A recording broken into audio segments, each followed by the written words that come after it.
Hello दोस्तों, प्यारे बच्चों, आप सभी कैसे हैं।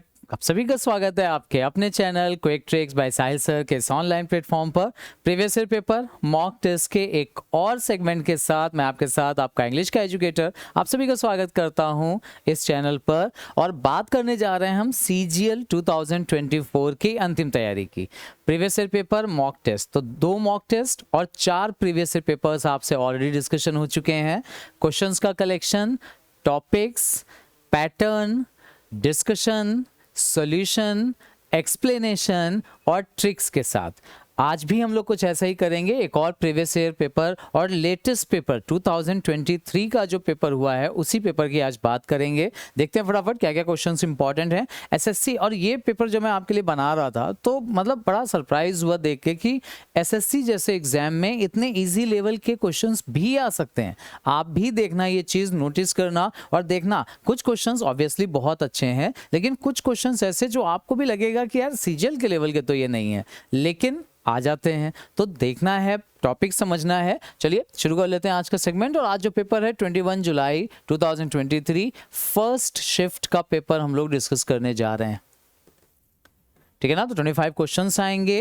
बिना ज़्यादा टाइम वेस्ट किए फटाफट देखेंगे, टॉपिक समझेंगे, क्या चीज़ पूछी गई है उस पर ध्यान देना है। वैसे ही करना है जैसे एग्जाम में चीज़ों को अटेम्प्ट करना है, स्पेशली लॉजिक लगाकर कॉन्फिडेंटली आंसर। इंग्लिश के साथ ये समस्या बच्चों की हमेशा से रही है। बोलते आए बच्चे कि सर आंसर तो हम टिक कर देते हैं बट कॉन्फिडेंस नहीं आता। तो उसके लिए इंपॉर्टेंट यही है ये डिस्कशन। और फिर याद दिला दूं, अगर आपको इंग्लिश की तैयारी भी करनी है, साथ ही साथ टॉपिक्स में भी प्रॉब्लम्स होती है, तो हमारा फाउंडेशन बैच आपके लिए अवेलेबल है। ज्वाइन कर लीजिएगा इसको। और ये बैच 1 ईयर की वैलिडिटी के साथ है। हालांकि 1 ईयर का टाइम आपको लगना नहीं है, ऑब्वियसली डिटेल में मैंने चीज़ें डिस्कस की हैं। आराम से आप वीडियोस वॉच कर सकते हैं, डिस्कशन कर सकते हैं, सीख सकते हैं। और 1 ईयर की वैलिडिटी जस्ट 499 कितने में अवेलेबल है, बहुत ईजिली, ठीक है ना। तो ये एक सेगमेंट आपके लिए है, प्ले स्टोर से डाउनलोड कर लीजिएगा। और ऑब्वियसली टारगेट बैच भी हमारा अवेलेबल है आपके लिए। अगर आप प्रैक्टिस करना चाहते हैं तो टारगेट बैच आप अवेल कर सकते हैं। और टारगेट बैच का थोड़ा सा इंफॉर्मेशन मैं आपको दे देता हूँ। ये 6 मंथ्स की वैलिडिटी के साथ आता है और इसकी जो फीस है वो बहुत ही मिनिमम 199 एक बार का बस पेमेंट है। और परमानेंटली आप इस चीज़ों को सीख सकते हैं। और इसको करने के बाद ना, या इसको करने के बाद आई एम श्योर आपको कहीं और जाने की ज़रूरत तो नहीं पड़ेगी, ना किसी बुक के क्वेश्चन सॉल्व करने में आपको प्रॉब्लम फेस करनी पड़ेगी। चलिए देख लेते हैं क्या क्या क्वेश्चन आए थे आज के। सेगमेंट शुरू करते हैं अपना। क्वेश्चन पढ़ेंगे, नोटिफिकेशन पढ़ेंगे, पहले डिसाइड करेंगे हमारा आंसर या कुछ लॉजिक देखेंगे, उसके बाद ऑप्शंस पे जाएंगे। ऑप्शंस के भरोसे एग्जाम देने नहीं जाना है, ये पहला पार्ट है, ठीक है ना। तो सबसे पहला क्वेश्चन देखिए, select the most appropriate antonym. मतलब पहला ही क्वेश्चन आपके सामने वो कैप कर रखा हुआ है। अब अच्छी बात ये है, मतलब उन क्वेश्चंस को करने में आपको कॉन्फिडेंस आना चाहिए जिन क्वेश्चंस में एंटोनिम सिनोनिम सेंटेंस के फॉर्म में दे दिए, क्योंकि उनको गेस करना आसान हो जाता है।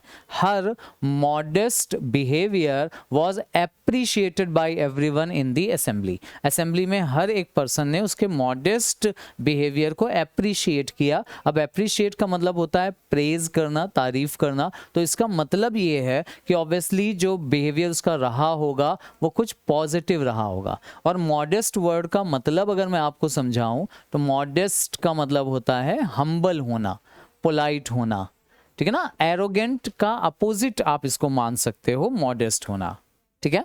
अब ऑप्शंस देख लो।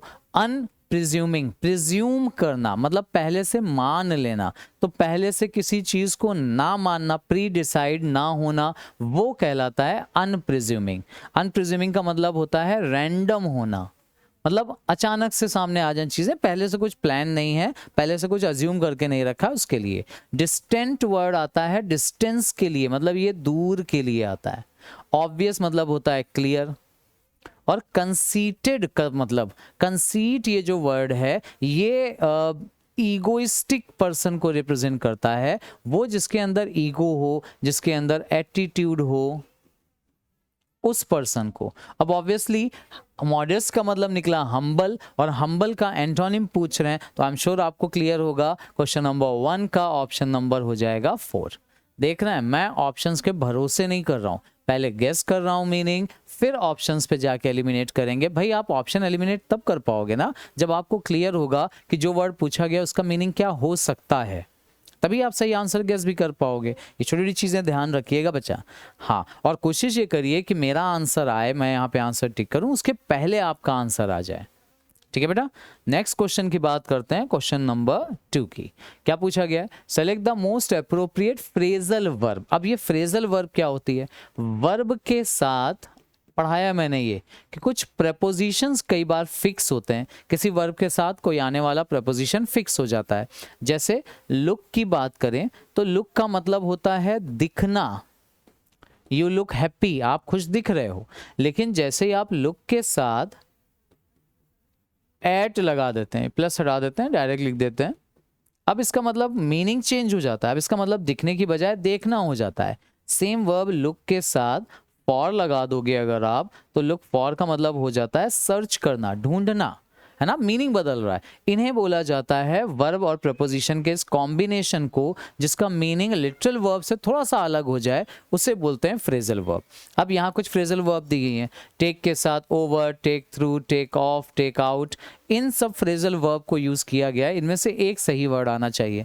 अब ऑप्शंस क्या है उसकी बात बाद में, पहले सेंटेंस में देखते हैं कि जरूरत किस वर्ड की है ना। ये लॉजिकल तरीका है कि जरूरत किस वर्ड की है। मोहन ब्लैंक दिया है, the charge of centre for life skill from Mustafa. Mustafa से किसी पर्सन ने सेंटर का चार्ज अब संभाल लिया है, चार्ज ले लिया है किसी से, उसे बोला जाता है। अब देखो, टेक थ्रू का मतलब, टेक ऑफ का मतलब, टेक आउट का मतलब, इनके मतलब भी आपको पता होने चाहिए। टेक ओवर का मतलब होता है अधिकार करना, अधिकार करना या किसी से अधिकार ले लेना, अधिकार लेना। किसी पर्सन के पास किसी चीज की अथॉरिटी थी, आपने उससे वो अधिकार ले लिया, तो आपने टेक ओवर कर लिया उसको। टेक ओवर मतलब किसी से आगे निकल जाना, उसकी जगह पर बैठ जाना, ठीक है ना। टेक ऑफ का मतलब होता है रिमूव करना। अब टेक ऑफ आपने प्लेन के लिए सुना होगा, एरोप्लेन टेक ऑफ करता है, तो वो टेक ऑफ तब माना जाता है जब वो लैंड को, कोई भी एरोप्लेन जो जमीन पर खड़ा है, जब वो जमीन को छोड़ता है, ऊपर की तरफ उठता है, तो रिमूव के लिए आता है। टेक ऑफ योर शूज अगर कोई बोलता है तो इसका मतलब बोल रहा है कि अपने जूते निकाल दें, उतार दें, रिमूव कर दें, ठीक है। और टेक आउट का मतलब होता है बाहर निकालना। जैसे बैग में कोई स्टूडेंट किताबें लेकर के आया और बोला जाए स्टूडेंट से, टीचर अगर कहते हैं कि अपने बैग से किताबें बाहर निकालिए, तो वो बोलेंगे आपसे टेक आउट योर नोटबुक्स, ठीक है ना। तो टेक आउट का मतलब होता है बाहर निकालना। कोई भी चीज जो किसी चीज के अंदर हो उसे बाहर निकालना, ये कहलाता है टेक आउट, ठीक है ना। तो टेक आउट होता है बाहर निकालना। टेक थ्रू होता है मतलब किसी चीज को एब्जॉर्ब कर लेना, मन में रख लेना, उसके लिए होता है, मतलब कीप के सेंस में आता है, मन में रख लेना, ठीक है ना, उसके सेंस में यूज होता है टेक थ्रू। तो यहाँ पर चूंकि किसी से उन्होंने अधिकार लिया है, करेक्ट ऑप्शन हो जाएगा ऑप्शन नंबर फर्स्ट। बाकी वर्ड्स भी जो एक्स्ट्रा मिलते चले उनको याद रखते चलना बेटा, ठीक है। क्वेश्चन नंबर 3 पे आते हैं। अब रीअरेंजमेंट का पोर्शन क्या लिखा हुआ है, जंबल ऑर्डर में दिए हुए हैं सेंटेंसेस। अच्छा, कोई भी सेंटेंस अरेंज्ड नहीं है, ठीक है ना, तो आपको सारे के सारे रीअरेंज करने हैं। अच्छा, पहली हिंट जो मिल सकती है ऑप्शन से, ऑप्शंस के भरोसे नहीं कर रहा हूं, लेकिन जो मिल सकती है हिंट वो ये है कि अगर आप ऑप्शंस देखो तो या तो सारे ऑप्शन ए से शुरू हो रहे हैं या डी से, मतलब इन्हीं दोनों से ओपनिंग हो सकती है। अब क्या दिया पढ़ते हैं, bauxite is used as a main raw material for the production of aluminium. Aluminium के प्रोडक्शन के लिए बक्साइट को मेन रॉ मटेरियल की तरह से यूज किया जाता है। अब precipitation is a pre final stage, final से जस्ट पहले वाली स्टेज। तो ऑब्वियसली अगर मेन रॉ मटेरियल और बक्साइट की बात कर रहे हैं तो फाइनल वाला वर्ड सेंटेंस पहले तो रखेंगे नहीं। सोडियम और बी से शुरू भी नहीं है, देख लो, sodium aluminate is acquired in the next step, ये नेक्स्ट की वजह से ये एलिमिनेट हो जाएगा। The smelting process actually extracts aluminium as a final product. Final product मतलब बाद की बात कर रहे हैं, तो इसका मतलब डी से जो ओपनिंग दी है ना वो खत्म है, डी से शुरुआत नहीं होगी, डी कहीं लास्ट में होना चाहिए, और लास्ट में आपको डी 2 जगह दिख सकता है ना।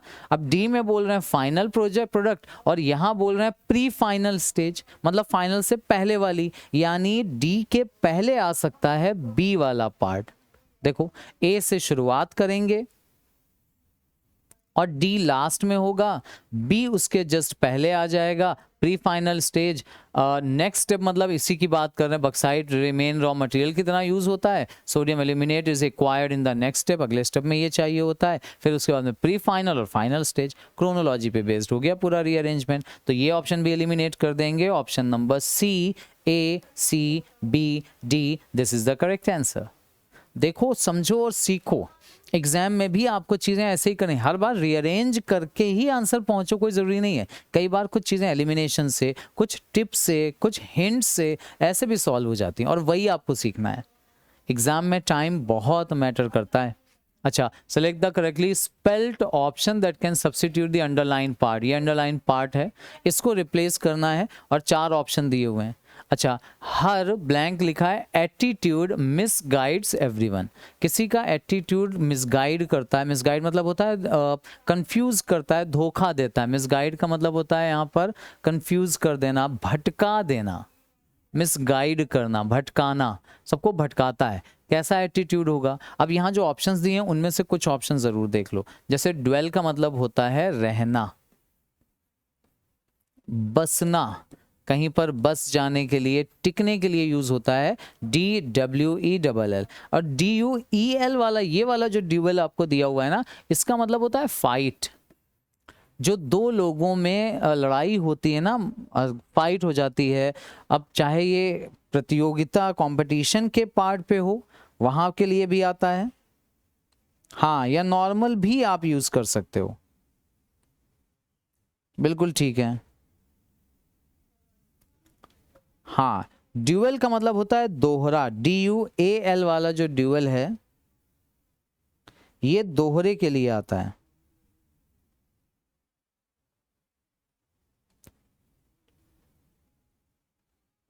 ठीक है, ध्यान रखना बेटा। गैस करो अपना आंसर फटाफट। ये वाला जो ड्यूअल है, पहला वाला, इसका मतलब होता है दोहरा। दोहरा एटीट्यूड मतलब कंफ्यूज करने वाला है, कभी ये बोल रहे हैं कभी वो बोल रहे हैं, अपनी बात पे नहीं टिक रहे हैं। इसको दोहरा चरित्र जिसको कहता है ना, दोहरा चरित्र, उसके लिए आता है कि वो सबको कंफ्यूज करते हैं, कभी ये मान सही है कभी वो सही है, इसके लिए। अच्छा, ये दोनों तो वर्ड ही नहीं होते, एग्जिस्ट नहीं करते हैं। तो करेक्ट ऑप्शन जो बनता है, ये वाला फाइट वाला एटीट्यूड तो होगा नहीं, तो ड्यूअल वाला एटीट्यूड हो जाएगा, DUAL वाला। ठीक है ना, वो वाला ड्यूअल, अब दो लोगों के बीच मुकाबला जो होता है, ये वाला जो ड्यूअल है ये मुकाबला होता है, कंपटीशन के लिए यूज होता है। दो के बीच में, दो लोगों के बीच फाइट हो सकती है, मुकाबला हो सकता है, उसके लिए आता है। नाउ क्वेश्चन नंबर 5 में क्या पूछा गया है? देखो, सबसे ज्यादा मुझे लगता है खुशी आपको मिलनी चाहिए अगर आपने मेरी क्लासेस की है ना। लिटरली मैं बता रहा हूँ, सबसे ज्यादा आपको खुशी मिलेगी एक्टिव और पैसिव वाले क्वेश्चंस को देख के। मैं तो बोलता हूँ जितने ज्यादा देना एक्टिव पैसिव दे दो भैया। मेरे स्टूडेंट जो है ना 100% स्कोरिंग करके सारे आंसर सही करके लाएंगे, इतना तो मुझे कॉन्फिडेंस है। फटाफट देख लो इसको। हु का क्वेश्चन है, बाय होम से बनता है, तो बाय के साथ प्रपोजिशन के साथ ऑब्जेक्टिव केस आता है। यहाँ हु दिया, ये तो होगा नहीं, ये तो एलिमिनेट हो गया।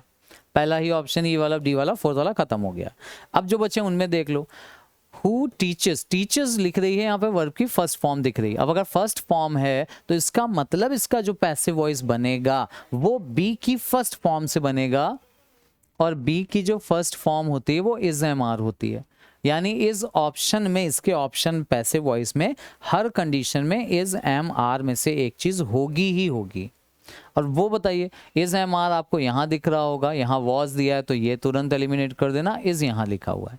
दो ही ऑप्शन बचे हैं। अब बाय होम शी इज या इज शी, देखो लास्ट में क्वेश्चन मार्क लगा हुआ है ना, और अगर क्वेश्चन मार्क लगा है तो हेल्पिंग वर्ब सब्जेक्ट से पहले आती है, यानी इज शी तो हो सकता है, शी इज नहीं हो सकता। ये ऑप्शन एलिमिनेट हो जाएगा। ठीक है ना, क्वेश्चन नंबर 5 का option number 3 should be the correct answer. Next देख लो, क्वेश्चन नंबर 6 में क्या पूछ रहे हैं, एंटोनिम का क्वेश्चन है, और प्रॉब्लम इस बार ये है कि सेंटेंस में नहीं दिया हुआ है। अब परजर्वेरेंस ये एक वर्ड ऐसा है जिसको मैंने कई बार डिस्कस किया है और चाहूंगा कि आप उसको याद करो। परजर्वेरेंस का मतलब होता है कॉन्टिन्यूसली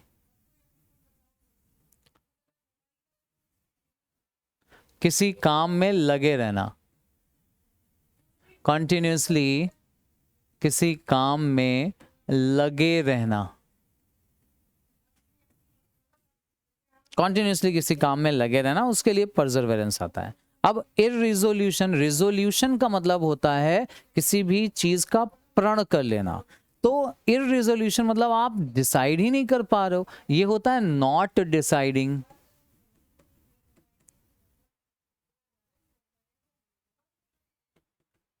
ये नॉट डिसाइडिंग होता है जब आप कोई चीज डिसाइड ना कर पा रहे हो, किस तरफ जाना है, क्या करना है, उसके लिए आता है इररिजोल्यूशन। याद कैसे रखोगे? रिजोल्यूशन से। न्यू ईयर रिजोल्यूशन बहुत लोग लेते हैं, जब नया साल आता है ना तो कुछ लोग रिजोल्यूशन लेते हैं। रिजोल्यूशन का मतलब होता है एक प्रण लेना। तो अगर आप इररिजोल्यूशन की बात करो तो इसका मतलब कोई प्रण नहीं ले पा रहे हो, मतलब कुछ डिसाइड नहीं कर पा रहे हो क्या करना है। तो ऐसी स्थिति जब आपके पास चीजें क्लियर ना हो क्या करना है, उसे बोला जाता है इररिजोल्यूशन। इलोक्वेंस, लोक्यू, ये वर्ड जरूर फिर से याद दिलाना चाहूंगा। कहीं भी अगर आपको ये वर्ड लोक्यू दिखाई पड़ता है तो इसका मतलब स्पीकिंग से लेना है, आपको बोलने से रिलेटेड है ये। स्पीकिंग, ये कीवर्ड याद रखना। तो एलोक्वेंस होता है गुड स्पीकिंग, अच्छा बोलने की जो कला होती है उसके लिए आता है।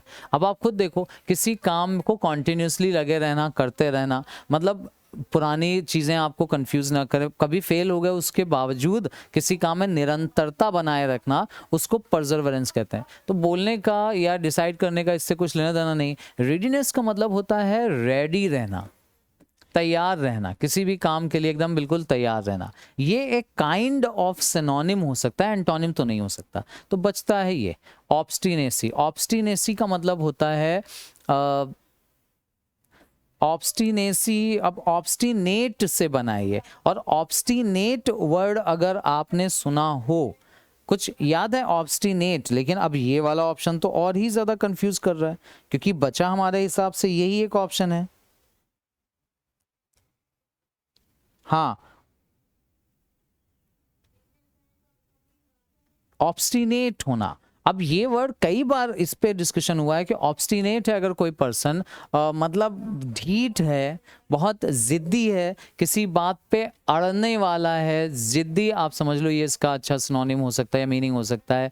ढीठ होना मतलब किसी बात पे अड़ जाना, स्टबर्न आप इसको समझ सकते हो, ये इस सेंस में यूज होता है, स्टबर्न। तो अब जिद्दी होना तो ये तो परजर्वेरेंस की तरह ही हो गया यार, है ना। अब अगर देखो ध्यान से, वो पर्सन जो किसी काम में लगा रहे, मतलब उसको चीजें क्लियर है कि मुझे यही काम करना है। यहाँ पे जो एग्जैक्ट वर्ड होता है ना, वो उसका एंटोनिम नहीं पूछा गया है, यहाँ उन्होंने पूछा है मोस्ट एप्रोप्रिएट, मतलब लगभग जो सही हो, जो इन चारों में सबसे सूटेबल हो। एक्चुअली ये समझ लो, मोस्ट सूटेबल का मतलब या मोस्ट एप्रोप्रिएट का मतलब है इन चारों में जो सबसे सूटेबल हो, एग्जैक्ट वो नहीं होगा। तो ये ध्यान रखना, इररिजोल्यूशन ही एक ऑप्शन बन सकता है कि ये डिसाइडेड नहीं है, और ये डिसाइडेड है तो किसी बात पे अड़े हुए हैं, ठीक है ना, मतलब लगे हुए हैं। तो परजर्वेरेंस का यहाँ जो सही आंसर होगा वो होगा इररिजोल्यूशन। देख लीजिए, और कंफ्यूजन अगर हो तो क्लियर कर लेना उसको। Irresolution should be the correct answer. हाँ, ये चीजें छोटी छोटी हैं बट ध्यान रखना इसको, ठीक है ना। वन वर्ड ये वन वर्ड सब्स्टिट्यूशन में पूछा जा सकता है, इडियम्स एंड फ्रेजेस क्या कभी मीनिंग देते हैं तो उसमें ये सब वर्ड आ जाते हैं, ठीक है ना। कई बार ऐसा इडियम एंड फ्रेज आता है कि मतलब harp on the same string, इसका मतलब होता है आप एक ही राग अलापना, उसके लिए वर्ड दे देते हैं परजर्वेरेंस। परजर्वेरेंस भी आता है एक ही राग अलापना, स्टबर्न हो जाना वो हो जाता है, ऑब्स्टिनेसी आ सकता है उसके लिए वर्ड। अच्छा, क्वेश्चन नंबर 7 की बात कर लेते हैं। अब यहाँ देखो वन वर्ड सब्स्टिट्यूशन ही पूछा गया है। A group of worshippers, group. अब ये क्वेश्चन पढ़ाते तो वन वर्ड सब्स्टिट्यूशन में आता, वन वर्ड सब्स्टिट्यूशन में, बट मैंने डिस्कस इसको नाउन के पार्ट पे भी किया है, कलेक्टिव नाउन की तरह। 4 वन वर्ड्स दिए हुए हैं और चारों ना कोई वन वर्ड ही हैं। क्राउड मतलब भीड़ होता है, लेकिन एक चीज यहाँ ध्यान रखना, वो भीड़ जो शांत लोग होते हैं, यही अगर एंग्री हो जाए तो वो मॉब हो जाती है। एंग्री भीड़ जो होती है ना, गुस्से वाली, तोड़फोड़ करने वाली, दंगा करने वाली, फूंक देने वाली, सामान जला देने वाली, मार पिटाई करने वाली, उसको मॉब कहते हैं। और शांत जो भीड़ होती है उसको क्राउड कहते हैं। कारवां ये ट्रेवलर्स का ग्रुप होता है, यात्रियों का जो ग्रुप होता है ना, इसको कैरावैन पढ़ते हैं। हालांकि उर्दू में एक वर्ड कारवां आता है, अगर आपने सुना हो, पोएट्री वगैरह में आपने सुना होगा, तो कारवां भी होता है एक यात्रियों का जो ग्रुप होता है, इंग्लिश में कैरावैन। ठीक। कॉन्स्टिलेशन ये जो है, ये ग्रुप ऑफ स्टार्स होता है, सितारों का जो ग्रुप होता है। हालांकि गैलेक्सी भी होता है सितारों का ग्रुप, लेकिन कॉन्स्टिलेशन में इनका एक प्रॉपर शेप होता है, एक शेप, जैसे सप्तऋषि एक कॉन्स्टिलेशन है, ठीक है ना। और कॉन्ग्रीगेशन होता है वर्शिपर्स, जो पुजारी लोग होते हैं ना, उनका ग्रुप होता है कॉन्ग्रीगेशन। तो congregation should be the correct answer, ये होगा फोर्थ वाला, क्वेश्चन नंबर 7 का ऑप्शन नंबर 4। चलो भाई 8 पे आ जाते हैं। Identify the sentence that provides the meaning of the given idiom. Okay, बहुत बेहतरीन। मतलब एक ईडियम पूछा गया है और ईडियम है under the cloud. Under the cloud का मतलब होता है शक के घेरे में होना, शक के घेरे में होने का मतलब होता है संदेहास्पद, जिसके ऊपर शक हो, ठीक है ना, वो अंडर द क्लाउड है। अब उन्होंने एग्जैक्ट इसका मीनिंग नहीं पूछा है, उन्होंने 4 सेंटेंसेस बना दिए हैं और पूछ रहे हैं इन चारों में से कौन सा ऐसा सेंटेंस है जिसमें ये इडियम एंड फ्रेज सही तरीके से एक्सप्रेस किया गया है। The driver was under suspicion, देखो आ गया शक के घेरे में होना। After the police found the blood on his car, जब कार में उसको ब्लड मिले तो ड्राइवर के ऊपर शक गहरा गया। सेकंड में क्या बोल रहे हैं, the red fort looks beautiful amidst, amidst का मतलब होता है बीच में, किसके बीच में, the cloudy weather and cold atmosphere के बीच में रेड फोर्ट ब्यूटीफुल दिख रहा था। तो ब्यूटीफुल दिखना, क्लाउडी, ये क्लाउड की वजह से ऑप्शन दिया है, सही तो नहीं है, तो ये एलिमिनेट कर दो। अच्छा, थर्ड में the classmates were dancing together under the rain, अब ये अंडर की वजह से दे दिया गया है, तो ये भी ऑप्शन गलत है, अंडर द रेन का भी कुछ लेना देना नहीं है। It was the best place to sit under the sky with hands full of food, खाना हाथों में खूब सारा हो, बेस्ट प्लेस होता है, best, it was the best place, सबसे अच्छी जगह है आकाश के नीचे खाना खाने की। अब खाते, ये भी ऑप्शन एलिमिनेट हो जाएगा, सही ऑप्शन हो जाएगा ऑप्शन नंबर 1। क्वेश्चन नंबर 8 का option number first is the correct answer. Question number 9 पे आ जाते हैं। 9 में क्या पूछा जा रहा है, parts of the following sentence have been given as option. अच्छा, एक सेंटेंस, अच्छा सेंटेंस को कुछ पार्ट्स में ब्रेक कर दिया गया।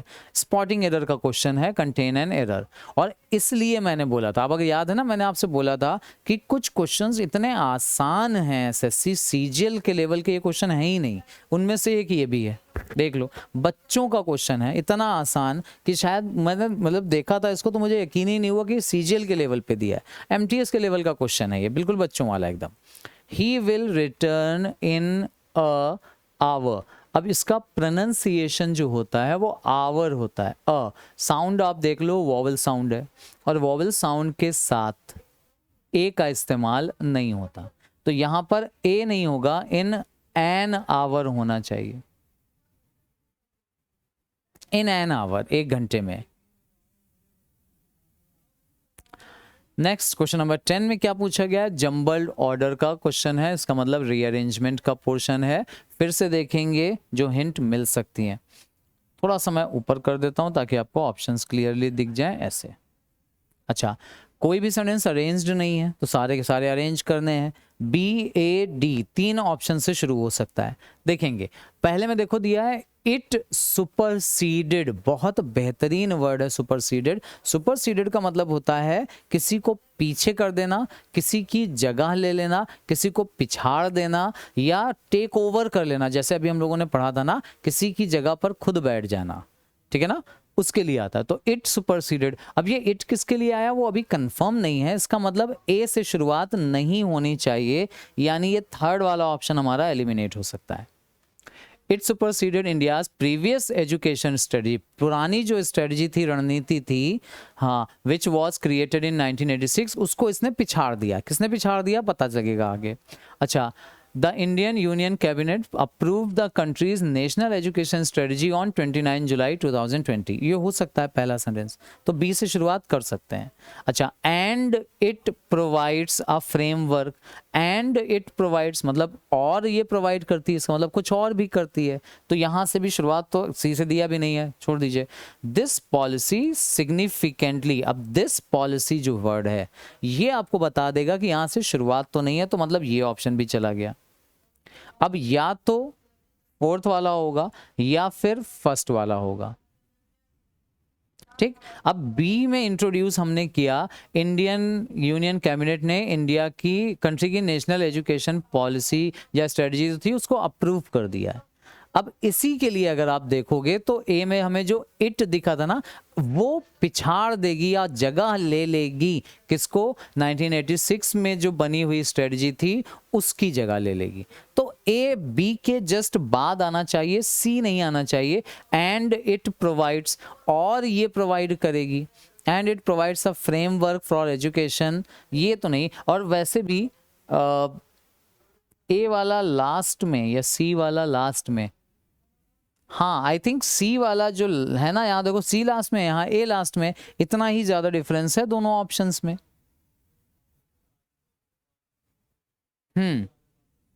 तो सी वाला last, and it provides, and it provides इसलिए आया क्योंकि सी के जस्ट पहले यहाँ डी दिया हुआ है, दिस पॉलिसी, हाँ ये पॉलिसी अप्रूव करेगी इंडिया के एजुकेशन सिस्टम को, रिस्ट्रक्चर करेगी एजुकेशनल सिस्टम को, और जो कि primary goal of the national education policy इसी का, एंड इट प्रोवाइड्स, तो सी आएगा सबसे लास्ट में, इसका मतलब fourth should be the correct answer, and it provides, ठीक है ना। तो फर्स्ट और सेकेंड थर्ड ये सब एलिमिनेट हो जाएंगे, D should be the correct answer. Now फिर से क्वेश्चन नंबर 11 और आया पैसिव वॉइस का question, who broke my glasses. अब broke is the second form. अच्छा, हु का पैसिव बाय हुम से भी बनता है और हु से भी बनता है, ये ध्यान रखना बेटा, गड़बड़ नहीं करना, ठीक है ना। Who broke my glasses second form है, तो यहां पर बी की सेकेंड फॉर्म यानी वॉज वर रखेंगे। अब वॉज वर कितने में, यहां देखो हैड दिया, तुरंत एलिमिनेट कर देना, यहां वर दिया हुआ है, यहां इज दिया हुआ है, तो ये तुरंत एलिमिनेट हो जाएगा। बचे दो ऑप्शंस, इसमें क्या करोगे, यहां देखो बीइंग दिया हुआ है और आईएनजी कहीं सेंटेंस में आपको नहीं दिख रहा होगा, तो आईएनजी नहीं तो बीइंग आना नहीं चाहिए, यानी ये भी एलिमिनेट हो गया। Third is the correct answer, third one is the right answer. Now question number 12, incorrectly spelled word, किसकी स्पेलिंग इनमें से इनकरेक्ट है, इसका मतलब बाकी सबकी स्पेलिंग सही होगी, ये ध्यान रखना। अब मोटा मोटा एक आइडिया अगर ले रहे हो तो समझ में तो आ रहा होगा, ये कुछ अजीब सा दिख रहा है, जो सही वर्ड होता है वो कुछ ऐसा होता है। देखो क्या चेंज किया उन्होंने, CIVE कर दिया, जबकि SIVE रिपल्सिव होता है। रिपल्सिव का मतलब होता है धकेलने वाला, मतलब दूर ले जाने वाला, दूर ले जाने वाला। इररिस्पेक्टिव का मतलब होता है नॉट रिलेटेड, वो चीज जो रिलेटेड नहीं है, जो रिलेटेड है वो रिस्पेक्टिवली किसके रेफरेंस में आप बात करते हो वो रिलेटेड होती है। और नॉक्टर्नल, नॉक्टर्नल ये बड़ा अच्छा वन वर्ड का क्वेश्चन भी है और स्पेलिंग में तो पूछे ही है, इसका मतलब होता है रात्रिचर, वो प्राणी जो रात में निकलना पसंद करते हैं उनको रात्रिचर, निशाचर, नॉक्टर्नल बोला जाता है। जो अंधेरे में या रात में घूमना, खाना ढूंढना प्रिफर करते हैं, उनके लिए जागते हैं उनको। स्कोर बोर्ड तो पता ही है, वो बोर्ड जिसके ऊपर स्कोर लिखा जाता है, तो स्कोर बोर्ड की स्पेलिंग भी ठीक है। तो क्वेश्चन नंबर 12 का करेक्ट आंसर होगा option number 4, repulsive. Now question number 13 देख लो, इसमें क्या बोला गया है, मोस्ट एप्रोप्रिएट सिनोनिम, एक सिनोनिम पूछा गया है, अंडरलाइन में एक वर्ड दिया हुआ है, इसका सिनोनिम पूछा गया है। अब शी लुक्ड ल्यूमिनस, ल्यूमिनस का मतलब होता है शाइनिंग, बहुत शाइनी, चमकदार, ब्राइट, चमकदार, ठीक है ना। In the diamond necklace, diamond necklace में बिल्कुल चमक रही थी। अब चमकने का अगर पूछा गया है, अब स्ट्राइडेंट, इम्प्यूडेंट, अच्छा रेस्प्लेंडेंट एंड ट्रांसेंडेंट। अब देखो यहाँ पे जो ऑप्शंस दिए हैं उन वर्ड्स को ध्यान से देखना, सभी में DENT करके डिमेंशन कर दिया गया है ना। अब यहाँ पर सही आंसर अगर आप, अब देखो जो वर्ड इनमें से सही अगर आंसर की बात करें, शाइन करने की, तो स्प्लेंडेड का मतलब होता है शानदार, चमकदार। रिस्प्लेंडेंट का मतलब भी होता है शाइनी। कोई भी चीज जो बहुत शाइनी है, ब्राइट है, उसके लिए वर्ड आता है रिस्प्लेंडेंट। हाँ, रिस्प्लेंडेंट वर्ड आता है, ठीक है। जस्टिफाई करिए फटाफट जल्दी से। मीनिंग इंपॉर्टेंट है, जो वर्ड नहीं पता हो वो सीख कर जरूर जाना। स्ट्राइडेंट क्या होता है? अब स्ट्राइडेंट, ट्राइडेंट से अगर आप लो, ट्राइडेंट वर्ड जो आता है, ये वर्ड ट्राइडेंट त्रिशूल के लिए यूज होता है। स्ट्राइडेंट का मतलब क्या होता है? स्ट्राइडेंट का मतलब होता है कोई भी हाई पिच्ड जो आवाज होती है, मतलब तीखी आवाज। तो ट्राइडेंट जो त्रिशूल होता है ना, बिल्कुल नुकीला, एकदम घुस जाने वाला अंदर तक, उसके लिए, उसी से रिलेट कर सकते हो। अगर हाई पिच्ड या लाउड के लिए यूज होता है ये स्ट्राइडेंट वर्ड। अच्छा वर्ड है स्ट्राइडेंट, याद रखना, बहुत इंपॉर्टेंट वर्ड है ये। ठीक है ना, ये छोटे छोटे वर्ड्स बड़े इंपॉर्टेंट हैं।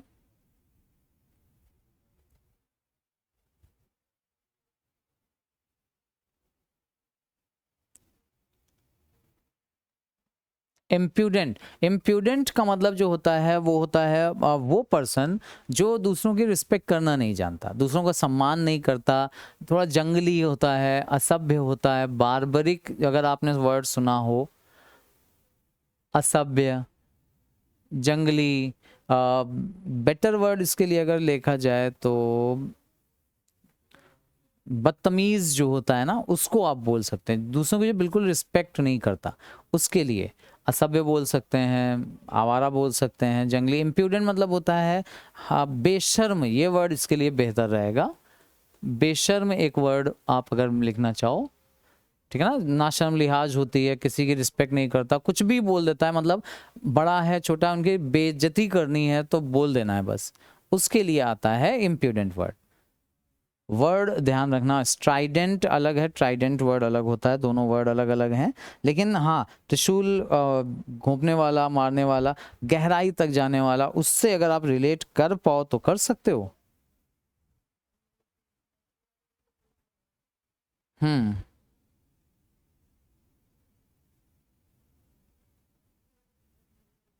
ठीक है।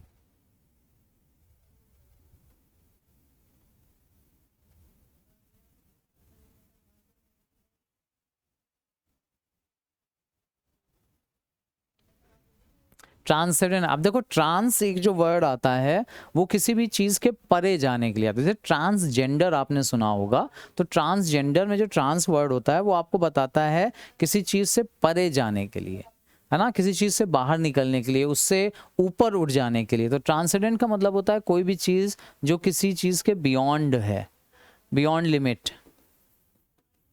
ठीक है ना, एक्सेस में है, किसी चीज से ऊपर उठ गई है, उसके लिए आता है ट्रांसेंडेंट। तो यहाँ जो करेक्ट आंसर होगा, शाइनी की बात कर रहे हैं, ये होगा। सिनोनिम पूछा गया है resplendent, this should be the correct answer. Question number 14 में फिर से जम्बल्ड ऑर्डर के क्वेश्चंस दिए हैं, इसका मतलब रीअरेंजमेंट का पोर्शन है, ठीक है ना। अच्छा, प्रॉब्लम ये है कि 5 सेंटेंसेस दे दिए और एक भी अरेंज्ड नहीं है, ये भी ध्यान रखना इस बात।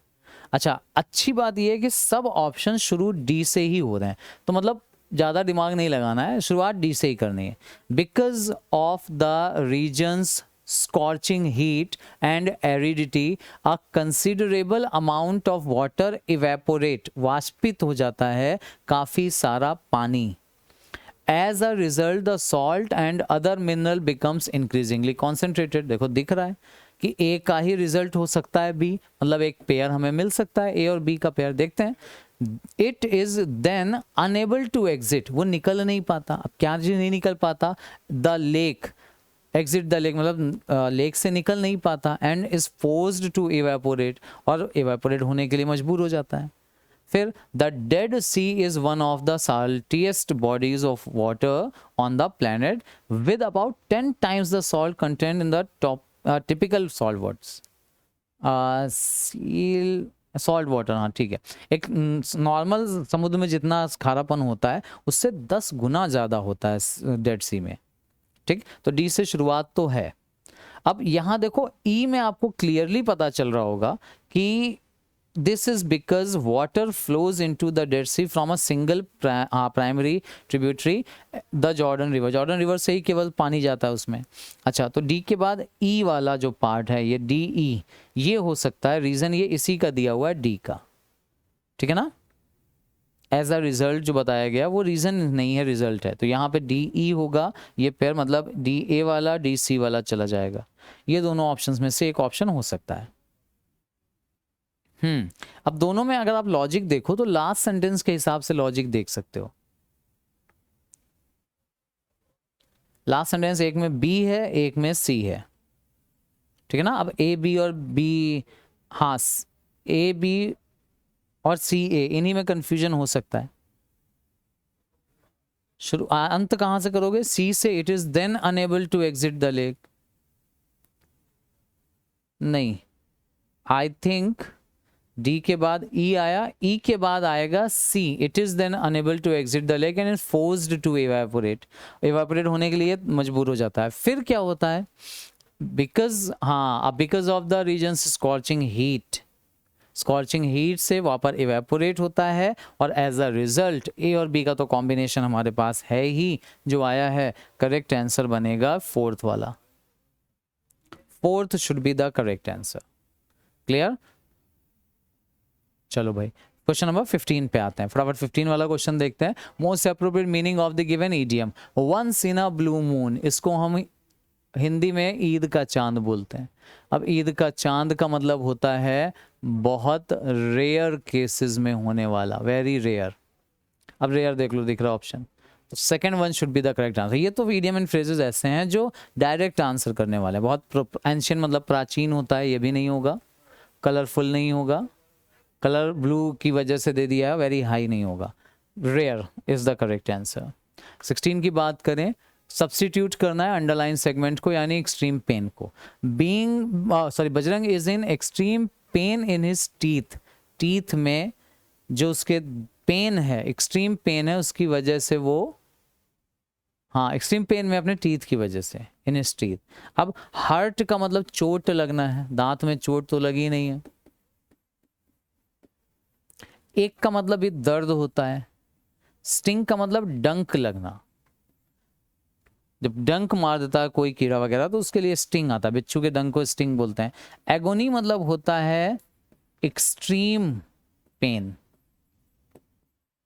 बहुत ज्यादा दर्द में होना, मतलब मानसिक प्रताड़ने को मेंटल एगोनी बोला जाता है। बहुत इतना ज्यादा तकलीफ होना, ये भी दर्द आता है लेकिन नॉट एक्सट्रीम, एक्सट्रीम नहीं होता। और यहाँ हमें दिया ही वर्ड था एक्सट्रीम पेन, इसलिए जो सही आंसर हम टिक करेंगे वो होगा एगोनी। एगोनी याद रखना, एक्सट्रीम पेन को मतलब ऐसा दर्द जो बहुत ज्यादा, हद से ज्यादा हो जाए, उसे बोला जाता है एगोनी। नाउ क्वेश्चन नंबर 17 में एंटोनिम पूछा गया है। Select the most appropriate antonym of the word unsure. Unsure का मतलब निश्चित नहीं होना।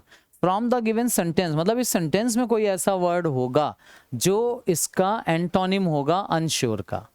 अच्छा, Himanshi is preparing customized gift, customize मतलब लोगों के हिसाब से, and handicrafts for surprising Mehul on his retirement, but the date is not certain. देखो आ गया ना, अनश्योर, नॉट सर्टेन, तो एंटोनिम पूछेंगे। अब ये नॉट सर्टेन सिनोनिम है, और इसमें से नॉट अगर हम हटा दें यानी सर्टेन जो हो गया वो इसका एंटोनिम हो गया। तो option number 2 should be the correct answer. Second 17 का।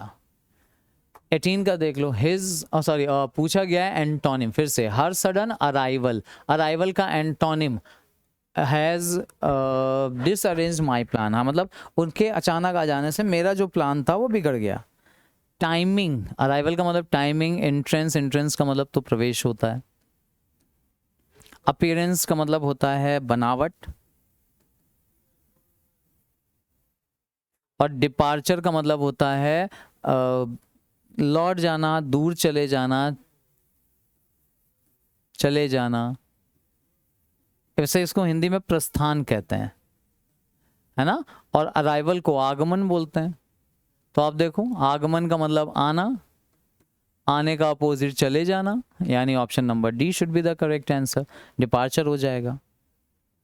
Next question number 19, he was acquitted of all the charges in the court today. Acquitted का मतलब होता है आरोप लगना, और पूछा गया हमसे एंटोनिम, और आरोप लगने का अपोजिट होता है, अच्छा एक्विटेड, नहीं नहीं, एक्विटेड का मतलब तो होता है, उल्टा बोल दिया मैंने, एक्विटेड के साथ ऑफ आता है, एक्विटेड का मतलब होता है फ्री फ्रॉम चार्जेस,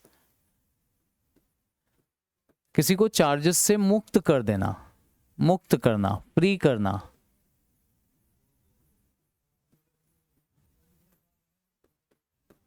आरोप से, किसी को आरोप से मुक्त कर देना, ये होता है, ठीक है ना। अब आरोप से मुक्त करना, अगर इसका एंटोनिम पूछ रहे हैं तो इसका मतलब आरोप लगाना, ये इसका एंटोनिम होगा। और आरोप लगाने के लिए अगर आप ऑप्शंस ढूंढोगे तो आपको जो ऑप्शंस मिलेंगे उनकी बात कर लेते हैं। देखो, कन्विक्ट का मतलब होता है ब्लेम करना, कन्फर्म्ड, प्रेज, प्रेज का मतलब होता है एडमायर करना, तारीफ करना, और डिस्चार्ज करना, ये तो I think free from charges है।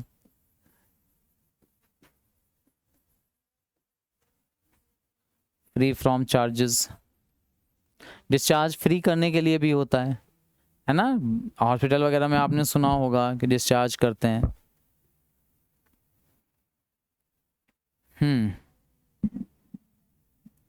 कन्विक्टेड का मतलब होता है ब्लेम करना, तो ये होगा हमारा फर्स्ट वाला सही आंसर क्वेश्चन नंबर 19 के लिए।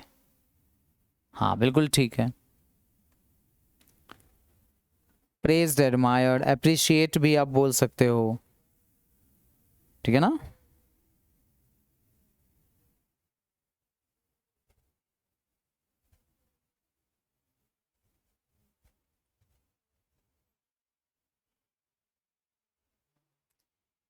रिलेट करना,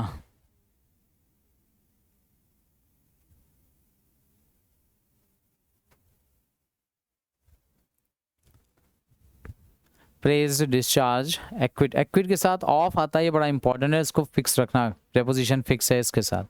अच्छा, कंफर्म्ड पूछ रहे हैं, कंफर्म, देखो कंफर्म का मतलब होता है अब भी जिस चीज़ की आपसे उम्मीद की जाए उसके हिसाब से, मतलब आशा के अनुसार, जैसी उम्मीद की जाए उसके हिसाब से कोई काम करना, वो होता है कंफर्म्ड। कंफर्म मतलब जैसा एक्सपेक्टेशन था उसी के हिसाब से कुछ करना। नेक्स्ट क्वेश्चन नंबर 20 में जंबल ऑर्डर, बहुत क्वेश्चन रीअरेंजमेंट और एंटोनिम के इस बार ज़्यादा क्वेश्चंस पूछे गए हैं।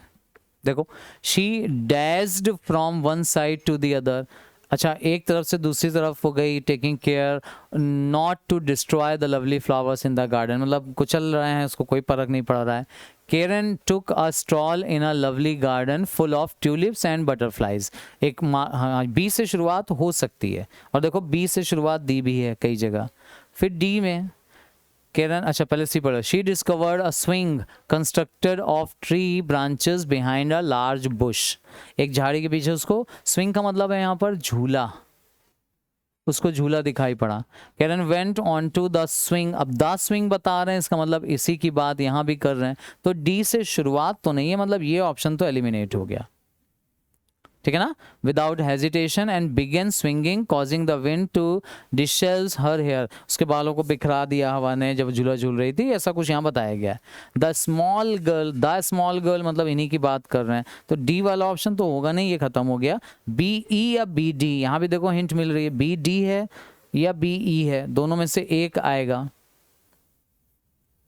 अच्छा, बी के बाद देख लेते हैं, किरण टू का stall in lovely garden full of tulips and butterflies, फिर डी या ई में से डी वाला तो होगा नहीं, ये तो स्विंग वाला तो सी के बाद आना चाहिए, है ना, आ स्विंग, द स्विंग, शी के बाद डी आना चाहिए। अब सी के बाद डी कहाँ कहाँ है, देखो सी के बाद यहाँ ए दे दिया है तो ये गलत हो गया, सी के बाद ए यहाँ भी नहीं दे दिया, ये भी गलत हो गया। ऐसे अगर आप एलिमिनेट कर लो तो भी आसान हो जाएगा आपके लिए। करेक्ट आंसर, अब देखो सी और डी का कॉम्बिनेशन था तो फर्स्ट वाला हो जाएगा हमारा सही आंसर, ठीक है ना।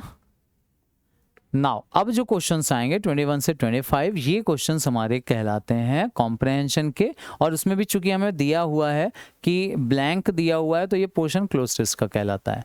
देखो ब्लैंक्स लिखा हुआ है ना, फिल इन द ब्लैंक। क्या करना होगा, एक पैराग्राफ देंगे, उसमें कुछ ब्लैंक्स दिए हुए हैं, आपको पढ़ना पड़ेगा पैराग्राफ और उसमें वर्ड्स फिल करने हैं। अब ऑब्वियसली पहला तरीका तो मैंने यही बताया था कि पहले पैसेज पूरा का पूरा पढ़िए, अपने हिसाब से ऑप्शंस को एलिमिनेट करिए, और सॉरी इमेजिन कर लो यहाँ पर ब्लैंक में भी अपने हिसाब से, फिर ऑप्शंस पे चलते हैं। पोस्टर्स आर, ब्लैंक लिखा है to promote, posters are to promote a brand, किसी ब्रांड को प्रमोट करने के लिए। अब देखो पहले का ऑप्शन अगर मैं अपने अकॉर्डिंग गेस करूँ ना तो मुझे लग रहा है इंपॉर्टेंट हो सकता है यहाँ पर। फर्स्ट वाले का ऑप्शन देखो हो सकता है ना, रख के देख लो। Posters are important to promote a brand और pass important information, pass some important information, कुछ इंपॉर्टेंट इंफॉर्मेशन दे सकते हैं। इंफॉर्मेशन अनकाउंटेबल नाउन है इसलिए सम लगा दिया मैंने, है ना। अच्छा, they can be used for purposes ranging. अब रेंजिंग का मतलब है जिसकी रेंज कहाँ से कहाँ तक हो सकती है, पर्पस के लिए यूज हो सकता है। पर्पसेस हैं, अलग अलग उद्देश्यों के लिए यूज हो सकता है। अच्छा, अलग अलग उद्देश्य अगर हुए तो मतलब यहाँ पे डिफरेंट हो सकता है। देखो थर्ड में क्या डिफरेंट नहीं हो सकता। पहले मैं ये बोलता हूँ अपना एक आइडिया जरूर ले लो, कोई ज़रूरी नहीं है कि जो हम ऑप्शन इमेजिन करें वो मिलेंगे हमें, लेकिन एक आइडिया लेना बड़ा ज़रूरी है। इस तरह का वर्ड आना चाहिए देखें। और अभी डिसाइड करना आसान इसलिए क्योंकि ऑप्शंस नहीं पढ़े, कन्फ्यूजन नहीं हो रहा है, जो दिख रहा है वो सामने दिख रहा है। Ranging from telling people to be cautious as the floor is wet, मतलब फ्लोर गीला है ये चीज़ बताना, सावधान करने से लेकर के to informing them about an upcoming sale और इवेंट, कोई सेल और इवेंट के बारे में बताने तक यूज़ होते हैं। They usually include a picture, very few words, with हो सकता है यहाँ पर, with very few words. Generally क्या होता है इसमें एक पिक्चर होती है और उसमें कुछ वर्ड्स होते हैं। A suitable makes a poster effective and memorable, a suitable design, a suitable topic, a suitable, देख लेते हैं ऑप्शंस के थ्रू देख लेते हैं। चलो ऑप्शंस के थ्रू पढ़ते हैं और देखते हैं क्या होना चाहिए हमारा सही आंसर। पोस्टर्स आर, अब देखो वर्ब दे दी गई है। अच्छा मैंने यहाँ गेस किया था इंपॉर्टेंट, इंपॉर्टेंट एडजेक्टिव है। Posters are is M R के साथ, बीइंग के साथ यूज्ड होता तो पैसिव स्ट्रक्चर बनता, ये होता नहीं है। इज एम आर के साथ यूजेस आता नहीं है, यूज आता नहीं है। सेकंड ही केवल सही ऑप्शन हो सकता है। Posters are used to promote और प्रमोट अ ब्रांड और पास इंपॉर्टेंट सम मैंने गेस किया था। अच्छा प्रपोजिशन दिए हैं तो पास के साथ preposition, pass for, pass away, pass on, pass to, तो एक जगह से दूसरी जगह कोई चीज़ पहुंचाना ये पास ऑन करना होता है, ठीक है ना, इधर से उधर पहुंचाना, एक ट्रांसफर कर देना, पास ऑन। तो सेकंड का option number third should be the correct answer.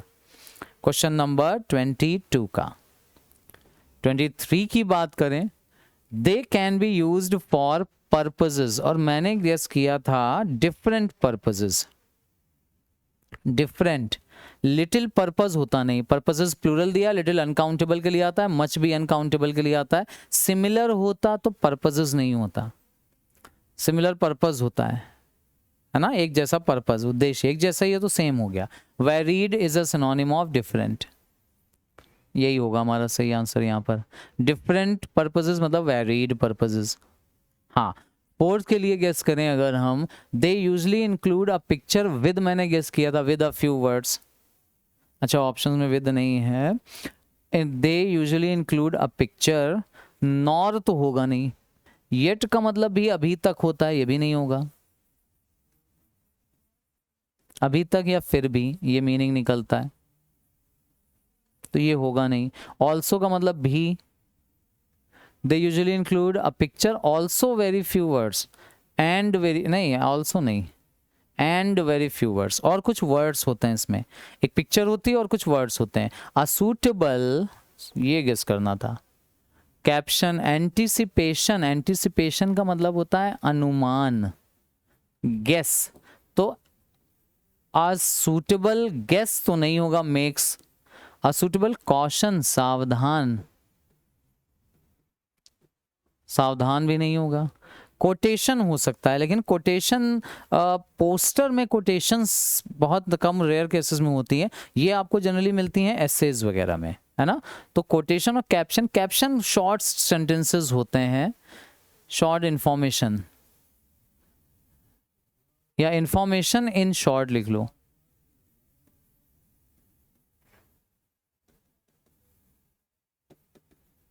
Information in short, ठीक है ना। तो कैप्शन ही होना चाहिए यहाँ पर सही आंसर, कोटेशन हट जाएगा, ठीक है ना। तो ये हैं हमारे आज के 25 क्वेश्चंस।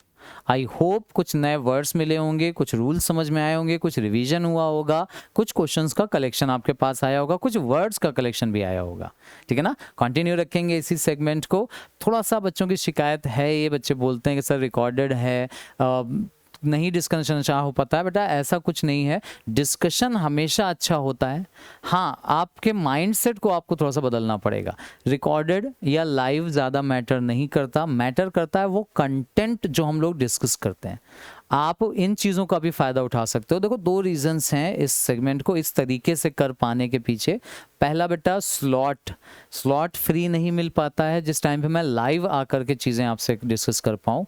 दूसरा, लाइव में ये 25 क्वेश्चंस पॉसिबल 1 घंटे में नहीं कई बार हो पाते हैं, क्योंकि डिस्कशन हम लोग बहुत डिटेल में करते हैं इसलिए, ठीक है ना।